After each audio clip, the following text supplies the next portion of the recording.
want you to think about as we get started. I want you to think about the moment when you leave the event, like some kind of concert or a sporting event or one of those joyous amusement parks like Disney World, the happiest place on earth with the most crying kids. You leave one of those places and you head to get your car. You're in the parking lot or the parking deck, and then that fateful moment where you hear something like this. You know what I'm talking about? Like collectively, like it happens everywhere. You start to see all the lights flashing, you start to hear all the horns going off. Do you know what that moment is? You know what's happening there? No one? They're lost. Like one of two things. You're either actually lost or you lost your car. Like one of the two. The car that you actually parked, right? The one that you left there. Now, depending on what event you left or what concert it was, maybe inebriation might contribute to the lostness in the parking lot. Maybe not like after a Chris Tomlin concert, but like some stuff, right? But there's this like moment, like any major event when you leave, parking deck, parking lot, there's this moment that is just like a collective pandemic of lostness, like where people just don't know where they are or they don't know where their car is. I remember one time this happening to me early on. I remember going to a Panthers game many years ago, back when they still used to win. It was great. And I went uptown. Somebody gave me tickets. It was like a game where I could just barely do the second service, and then I could make it up there. A friend was going to meet me there. I'd never driven and been to the stadium by myself, and so I went and I found a parking deck pretty close by. Those are expensive. Parked in the parking deck, kind of rushed in to get to the game. And then when I came back out, and I'm pretty thorough about this because I know that I'm directionally challenged. So I take pictures of the parking deck and where I am. So I was on parking deck 4. I knew that. So when I came back out, I got to parking deck 4, and I did 2 laps around this thing. And I literally could not find my car anywhere. I'm doing the horn thing, all the stuff. And then finally I realized, I look at my phone, I'm looking, and I realize I'm in the entirely wrong parking deck. I'm not even in the right one. The one I parked in is literally down the street somewhere, right? Now, I realize that from this point forward in the message, some of you feel like you cannot trust what I say, and I deserve that, right? I have a little bit of directional challenge. But this is a reality. Sometimes in life, sometimes in real stuff, sometimes in small stuff, sometimes in big stuff, you just kind of lose your way a little bit. You get lost, right? So here's what I want to give you. As we get started this morning, I want to give you 2 interesting things, and this will help frame out where we're going this morning. 2 interesting things about the nature of being lost as we get started. The first one is this: we are often lost long before we realize it. We're often lost long before we realize that we're actually lost. And the second thing is this: the moment that we realize that we're lost is not the moment we actually got lost. In other words, I think about it this way: I was lost when I left the stadium. I just didn't know it yet. I actually was probably lost the time I got out of my car. I just didn't know it yet. But then there's that moment where I'm standing in parking deck on parking level number 4. There's that epiphany moment that I realized that that's not the moment I got lost. That's just the moment that I realized that I was lost. And by that time, and this is true of us too, by that time, I had been lost for a really long time. And so let me just say, in case you're wondering, this is not a sermon series on how to navigate parking decks or parking lots. You guys, it's not hard to make the jump to recognize this is the nature of our life as well. Sometimes the dynamic is this. It's true in our spirituality. It's true in relationships. It's true in our direction in life, that sometimes we're lost long before we realize it. And the same thing is true on the second thing I said. The moment we realize we're lost is not the moment we actually got lost. I'll give you an example of this. In your marriage. Perhaps somewhere along the way, a relationship, it gets off track. You find yourself sitting with a divorce lawyer. That is not the moment you got lost. That's the moment that it was pronounced at a new level. That's the moment that it became real in public in a new way. The moment that someone gets a DUI, that's not the moment that there's a problem. That's just the moment it becomes public in a brand new and different kind of way. I've seen this for years. I've had the privilege of journeying with a lot of just organizational leaders and marketplace leaders and business leaders and entrepreneurs. And I've watched this, and it's easy to see from the outside when you're looking in on someone else's life. It's really difficult to see when it's your own life. But I've seen these realities where someone's morality Perhaps the word that we would use for it would be character, where something shifts. Like someone, as they start off in their career, in their journey, they start off with like high moral character. They start off like doing the right thing. And then somewhere along the way, like you don't even know it, because we don't know when we go from being not lost to being lost. The moment is oftentimes kind of veiled to us. But somewhere along the way, that person who started off doing all the right thing in the right way in their marriage and their work and whatever it was at school, in the career, all of a sudden things seemed like they started to drift. Like maybe it wasn't like earth-shattering or some major thing, but it was like just slightly, like just a little cutting of corners, right? It's just a little normalizing of some behaviors. It's not lying, but it's like not telling the whole truth. It's like you're in that review with an employee or with someone, and like you kind of don't say everything that you needed to say, and you tell a little bit of a twisted, like not a lie, but it's just not quite the truth. And we tell ourselves things like, well, I don't want to hurt their feelings. Or it just feels like they're going through so much, but it's not really the truth. The truth is somewhere along the way, it's easy for us to just kind of drift in our character and our morality and something in life. And again, it happens in marriage, it happens in work, it happens in businesses, all kinds of ways that this happens. And we find ourselves in a place where we wouldn't know it and we wouldn't know to say it, but we're lost. Like somebody on the outside looking in would say, hey, you're not the same person that you used to be. Your character's not the same. Your moral fiber is not the same as it used to be. And again, oftentimes it's just this slow drift, these small justifiable lies that won't hurt anyone. It's just something that's like slightly off center, not like a major thing. But then one day we just end up in some sector of our lives, or perhaps in our entire lives, being lost. And maybe we wouldn't say it that way, but that's the reality. And here's the interesting thing. I can do this too. We can be living in the entirely wrong direction and not even know it. Like, frankly, that's a scary prospect.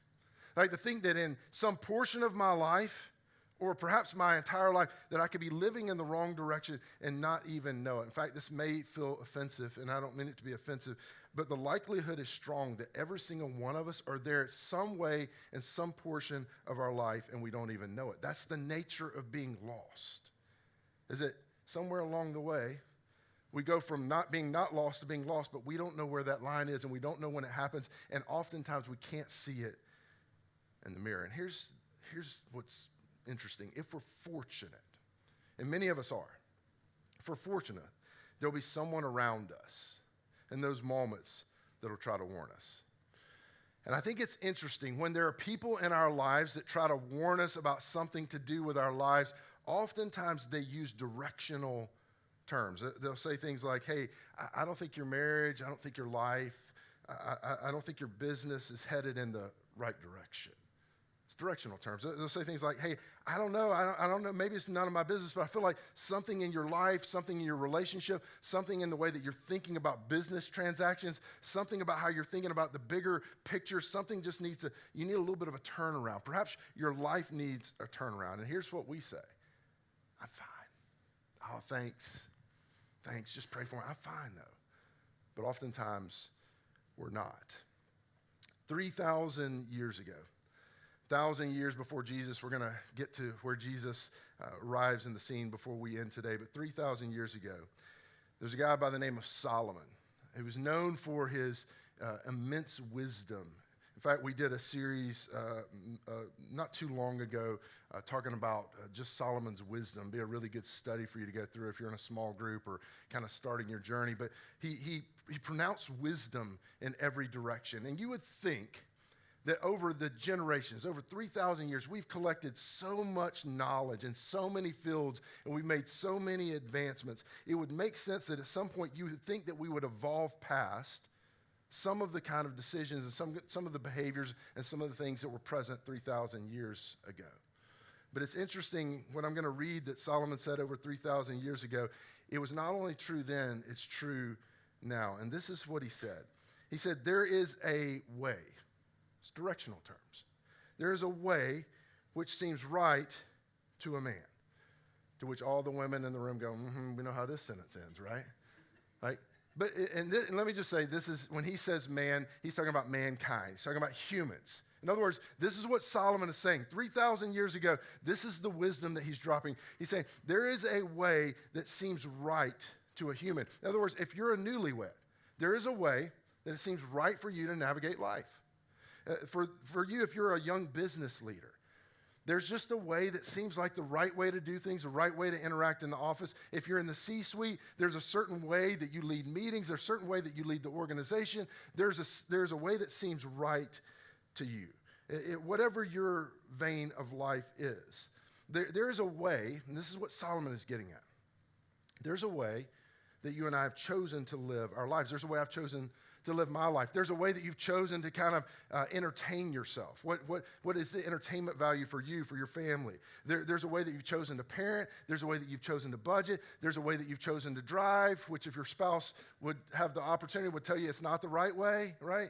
There are all these ways of life, all these things. If you're a teenager, there is a way that you have chosen to live, and it always involves a phone, right? There's a way. This is what Solomon's saying. There's a way that we have chosen to live. And here's the thing about the way that you've chosen to live and I've chosen to live. Guess what? It seems right to you. That's why you chose it. That's why I chose it. Maybe you crowdsourced some of it. It felt like what the other successful people in your world or arena or other successful parents were doing. There's a way that you've chosen to do all these things, and it seems right to you. But here's what Solomon is saying. Just because it seems right doesn't mean that it is right. He says the way that you have chosen to navigate your life, the way that I've chosen to navigate my life, just because it seems right doesn't mean it is. He says there's a way which seems right to a man. And then he says this, but its end is the way of death. Merry Christmas, right? Like, this seems extreme, doesn't it? Like, this is a moment where it's like, it seems like Solomon, like, I mean, maybe you're being a little dramatic to just jump, like, there's a way which seems right to a man, but in the end, but its end is the way of death. This is what he's saying. He's saying that sometimes the way that seems right to us. And it's true that at different seasons of life, we saw things in a different way because of our perspective. Perhaps before you had kids, after you had kids, before you had grandkids, all the different seasons of life, we see things different. But he's saying that sometimes there's a way that seems right to us. And here's what it does. That way that seems right to us, which is the reason we chose it, it leads to a dead end. He's saying this, it may kill us literally, but maybe it won't kill us literally, but maybe it will kill something that's important to us. He's saying maybe it will lead to death in something that matters to us. Maybe it'll lead to the death of a marriage, the way that seemed right to us. And maybe it'll lead to the death of our character, seemed right to us in the moment, to kind of hold back that bit of information. Maybe it'll lead to the death of our health, our physical health, or our emotional health. Maybe it'll lead to the death of our self-worth. He's saying there is a way that we've all chosen to live life. And sometimes that way leads to death. And let's be honest. Like, if we could, just for a second, we've all done it. Like, in some aspect of our lives, we've chosen a way that ended up in a dead end. Like, and sometimes we're a little too proud to admit it, but we've all been there. And here's the thing. It seemed right to us. That's the reason that we did it to begin with. And it turns out that it was the wrong way. And when that happens, like the people in our lives, and some of us are so blessed with people in our lives that care about us enough to actually share when they feel like we're heading in the wrong direction in some portion of our life. But just like the people that would warn us in those moments, we also use directional language about ourselves. If you ever come to a realization that, like, in some area I've kind of hit a dead end, right?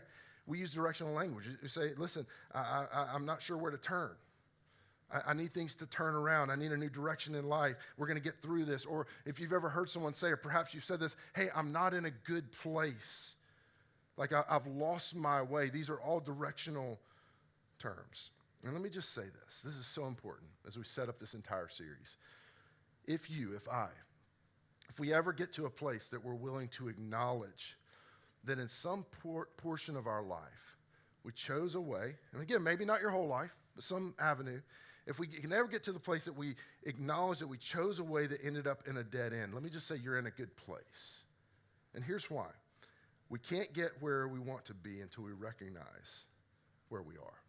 This is so important. Like, I love malls. I love malls at Christmas. I love these big shopping complexes. One of the most important things that you can do when you come to a mall, when you come to one of these big complexes, you immediately find the directory and you find the little thing. If you've ever seen one, I want to show you one. This little thing that says, "You are here." Pretty important, right? So, well, I'm going to Target. Well, you don't know how to get to Target unless you first know where you are. It's just foundational. This is true in life. This is not just true in malls. Like the quintessential thing that you and I have to do is we have to come to a place where we're honest about where we are and whatever it is. Again, it might be the entirety of your life. It might just be in some portion of your life. But when we can recognize, and this is kind of where Solomon's leaning in, if we can recognize some place in our life, say, "Hey, I was wrong." Some place in our life we say, "Hey, I lost my way." If we can acknowledge where we are, that is the secret to getting to where we need to and where we want to be. But let me just tell you, most of us will never do this. And the reason why most of us will never do this is because it feels like weakness. We're in a culture that celebrates strength. We're in a culture that celebrates moving forward. We literally, I believe in many ways, have idolized strength. And so in that kind of a world to say, "Hey, I was wrong," or in that thing, "You know what, I lost my way," it's going to be counterintuitive. But here's what's interesting. The people around you, the people that know you the best, the people that love you the most, they already know. Like, the people around me know when I've lost my way. They know when the habit has gone beyond a habit. They know when the thing has gotten out of control. They know when the thing that I say I have forgiven someone that I'm really carrying some resentment. The people around me, they know when something has gone off. To which some of you maybe hear all this and you say, "Okay, what does any of this have to do with Christmas?" Like, this thing started good with some Christmas music, Chris, but it's kind of been going downhill ever since. We're not sure what kind of Christmas series this is. This whole idea has everything to do with Christmas. Because here's the thing, if we ever acknowledge, if we ever come to a place, and again, our whole life or some portion of our life where we recognize that we're wrong, something was off track, there's a Western way of thought that is the natural next step. And here's what it says. It says, "I need to fix this." Like, if you ever come to a place where you're like, "Hey, that way of leadership wasn't working, that decision didn't work, this way in my marriage is not working, this way of finances is not working," here's what we say next in our Western lens of thinking. We say, "I need to fix it. I need a leadership coach. I need a new business plan. I need a new strategy. I need a counselor for my marriage. I need to read the book. I need to set some goals." And let me just say, there's nothing wrong with any of those things. But Christmas introduces something different. And this is the point of this series. A person that doesn't just claim to know the way, but claim to be the way.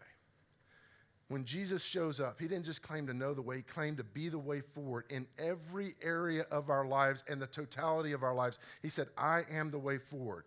In everything that you ever find yourself at a dead end, I am the way forward. So I want to read just a couple of familiar verses.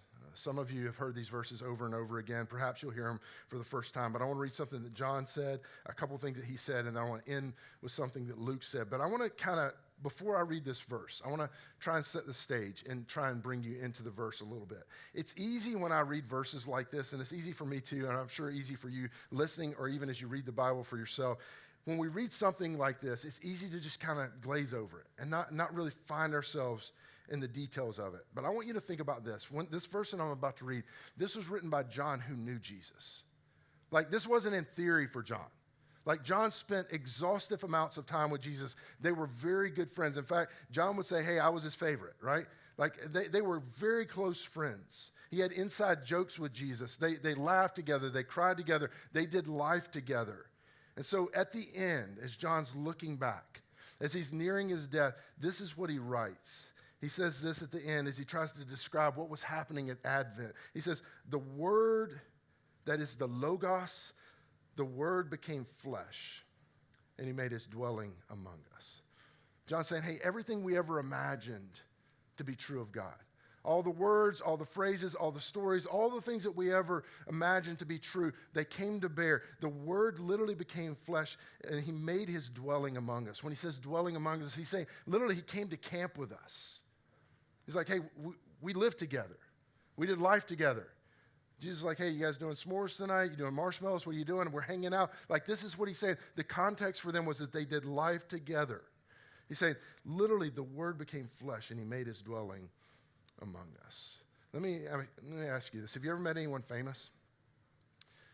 If you ever meet someone famous, what happens from that day forward is every time you hear that person, you talk about them like you know them. Like, oh, yeah, I met them. And the funny thing is, if you were to ask the famous person, they don't remember you, I promise. But like from that point forward, you're like, oh, yeah, I met them one time, and this was the scenario. So I remember the first time that I met this guy. He's not Santa Claus, for those of you that were wondering. Now, some of you don't know who this is. This is a guy by the name of Kenny Rogers. Some of you do know who he is. So my dad owned an asphalt company growing up, and so that was our summers. That's what we did. We paved asphalt. And so I remember Kenny Rogers lived about 3 miles down the road from us, literally on the same road. And my dad got contracted to pave the golf pads at his 9-hole golf course on his property in front of his house. That's a different kind of way to live, all right? So we were there. We were paving. All of us were there. We're paving, and my dad goes missing for a little while, and we didn't know where he was. And all of a sudden, we see a golf cart coming over the path and over the hill, and Kenny Rogers is driving, and my dad is sitting in the golf cart with it.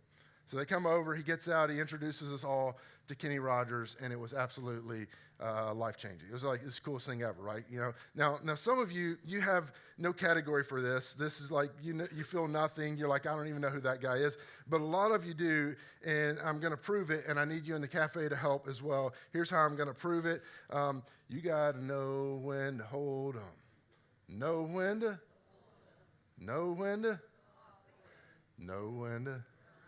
You never count your money when you're... Wait. Is he singing about gambling in church, right? This is why they won't let me be a part of the worship team, for the record. Now, if you know, you know. The rest of you, like, I don't know what just happened. You're going to have to Google that later, right? Let me just tell you, this is what was happening with John. John's sitting in a moment. And every time he'd find himself with a Jewish audience explaining, he's like, no, I was with Jesus. Like, I know him. Not like I had one ride in a golf cart with him. Like, no, I really know him.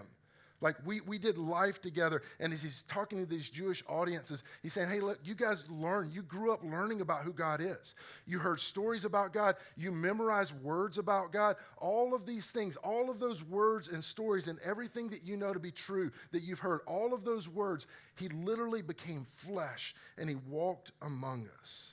All that stuff for generations that was passed down and told to you about who God is. All of those words. Those words, God, he became flesh and he showed up. And I sat with him and we were friends. He says, the word became flesh and he made his dwelling among us. And then he says this, he says, we. And when he says we, he's talking about the disciples at that time. He says, we have seen his glory, the glory of the one and only Son who came from the Father, full of grace and full of truth. Not like, hey, we read about it. Not like my aunt's cousin's neighbor, his brother-in-law one time saw Jesus at the supermarket. Not like that. He's saying, no, guys, we were with him for 3 years. We saw him die on a cross with our own eyes, and then we had breakfast with him on the beach afterward.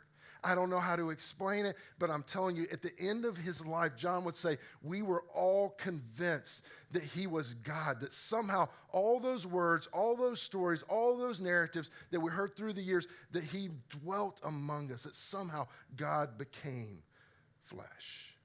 And he's, guys, he was all grace, and he was all truth. See, we think balance, right? We think he had a balance of grace and truth. No, he was 100% grace and 100% truth. Now, here's what's true of every single one of us. You have a leaning. You have a leaning towards grace or truth. It's just true. Sometimes grace and truth are married to one another, right? Like, you just have a leaning. Like, for some of you, and here's what I found. The people that are truth people, they always want truth moving in the other direction, but grace moving in their direction. Here's what's true of the grace people. They're like, no, it's all okay. God's going to work it out. It's all okay until somebody else's world bumps into your world and hurts you, then you want truth. See, we oscillate. He was the perfect embodiment of 100% grace and 100% truth. And this is what John is saying. John's saying, guys, I don't know how to explain it, but I knew him, and somehow God showed up in a body. And these guys that all believed this, these guys that had seen Jesus, at the end of the story of Jesus on earth, there's this one scene where they recorded something really interesting. It was the night that Jesus was arrested. And in that night, there's this interesting conversation. You can go back and read it for yourself. It's in John chapter 14. But in this conversation, Jesus tells them, he says, hey guys, I'm leaving. And they say, well, where are you going? He's like, well, you know where I'm going. They're like, no, we don't know where you're going. And there's this really funny exchange. And in the middle of it, Thomas finally is like, all right, time out. And John records it. This is what Thomas says. He finally says, Lord, we don't know where you're going. Like you keep saying you're going somewhere. We ask you where, and you say we know the way. Lord, we don't know. Like, Lord, we don't know where you're going, so how can we know the way? Directional terms. It's like, God, we don't, like Jesus, you say we know, we don't know. And I don't know. The scriptures don't tell us. But I wonder in that moment if Jesus kind of smiled, kind of shook his head. He said what was one of the most famous things that probably even if you haven't grown up in church, you've heard. He said this. He said, I am the way. Like I said, I am the way. The way to what? Everything. I'm the way forward in your marriage. I'm the way forward in your business. I'm the way forward in your finances. I'm the way forward in your morality. I'm the way forward in your eternity. I'm the way forward in every single thing in life. And here's the thing, when I lose my way, when you lose your way, you know what we want to do? We want to fix. We want to fix it. We want to Google it. We want to search it. We want to get a leadership coach. We want to get a plan together. We want to fix it. And Jesus says, hey, there's something better. God says through Jesus, there's something better than a fix. A follow is better than a fix. He says, I am the way forward. I know you want to fix it. That's my tendency. I want to fix it. He says, but a follow is better. Listen, when we have a way that seems right to us, seems right to Chris. I mean, this seems like the right way to do it, right? It just seems right. When we have a way that seems right to us, and it dead ends. Just give it time. If you haven't been there, some arena of your life, some sector of your life, you'll find yourself at a dead end. When we have a way that seems right to us and we find ourselves at a dead end, instead of fix it, here's what God would say through Jesus. He says, follow. Because I am the way. When you follow me, when you follow my teachings, when you follow my example, when you follow me, it is the best pathway through life at every turn. As we think about Advent, the reason that the angels, when they come on the scene, when they say, look, we have great news. This is great news of joy. This is great news for every generation. The reason that they say they have good news for every generation is because Jesus' way is the way that you and I were designed to live. It is the best way for us to live our lives. We're all created to live in this way. So who should I follow is a better question than what should I fix. And my tendency, 100% of the time, is to go to what should I fix first. Most of us. This is the idea. Who should I follow is a better question. But let me tell you why this is hard. Because it means surrender. And again, in a culture that idolizes strength, surrender feels like weakness.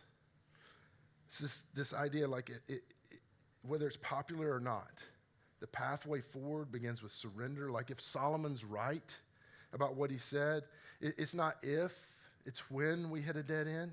Like it's going to happen at some point. He said, like we've all got these ways that seem right to us, and in the end there's a dead end. If Solomon's right, it's coming. Perhaps some of us are in it in some arena of our life. And in that moment, we finally realize it, and we can be honest about it. The way forward is to say, Jesus, what do you want me to do? Jesus, what did you do? This is the reason they made the bracelets. I know they were cheesy, but this is it. Jesus, what would you do? What did you do? What should I do? And it's this surrender to recognize that he is the way forward in every arena of life. Because in that moment when your marriage isn't what you thought it was going to be, in that moment where things are going off the rails and the business transactions or whatever it is, or your morality, in that moment where you hit a dead end, it's because you and I do what we do. We did what seemed right to us. This story, the story of Advent, is remarkable. I want to read it. I want to read what Luke wrote about this as we wrap up this morning. Luke was a historian. I love it. When he starts, he uses these details. And if you ever wonder why, it's because he wanted people to know, just like John, like, guys, I'm not just writing a historical story. I'm not just capturing something. This happened. Like, he shares details and names and specifics because he wants us to know this is not a fairy tale. This happened in human history. Luke chapter 2, verse 1, this is where he starts off. Verse 2, actually. He says, in those days, Caesar Augustus issued a decree that a census should be taken of the entire Roman world. This was the first census that took place while Quirinius was governor of Syria. And everyone went to their own town to register. So Joseph also went up from the town of Nazareth in Galilee to Judea, to Bethlehem, the town of David. All these details, because he belonged to the house and the line of David. Luke's saying, hey, listen, guys, fact check me. Go look at it. You'll see all of this stuff is recorded in history. He went there to register with Mary, who was pledged to be married to him and was expecting a child. While they were there, the time came for the baby to be born. She gave birth to her firstborn, a son. She wrapped him in clothes and placed him in a manger. Like, finally, we talked about the manger. Because there was no guest room available for them. This is what's interesting. We grew up singing this song, Away in a Manger. This is so much bigger than that. This is the way in a manger. Vulnerable. Jesus said, I am the way. John's saying, guys, I don't know how to explain it, but he became flesh. He dwelled among us. I'm telling you, I knew him, and I'm convinced that he was God. This is the miracle of Advent. Is it God, at Christmas, this is what we celebrate, that God became a man. Why? In order to show us the way. And what? And everything. He is the way. Following Jesus, and I know this is what it feels like a preacher should say, but I'm a preacher because of this. I'm a follower of Jesus because of this. Jesus is the GPS hack to life. Like, I will not promise you that following Jesus will be easier, because it's not always, but I will promise you it's better. There are twists, there are turns, there are unexpected things in following Jesus, but it's always better. So I want to close with this. If in some way, shape, or form, some portion of your life, if you were to get gut level honest, you've lost your way. If you've tried it your way and it didn't work out and you found yourself at a dead end. And again, the crazy nature of being lost is sometimes we don't realize that we're lost. We don't know when we cross the line from being not lost to being lost. But if you know, in some arena of life, then I want to encourage you, just a simple prayer. Jesus, will you show me? Will you show me your way? Jesus, I surrender. I tried my way. Will you show me your way? I want to follow your way. Jesus, I want to follow you. A prayer of surrender like that will be one of those powerful things that we can ever do. We're going to pick up there next week, but I want to pray for us. God, thank you for your grace and your mercy.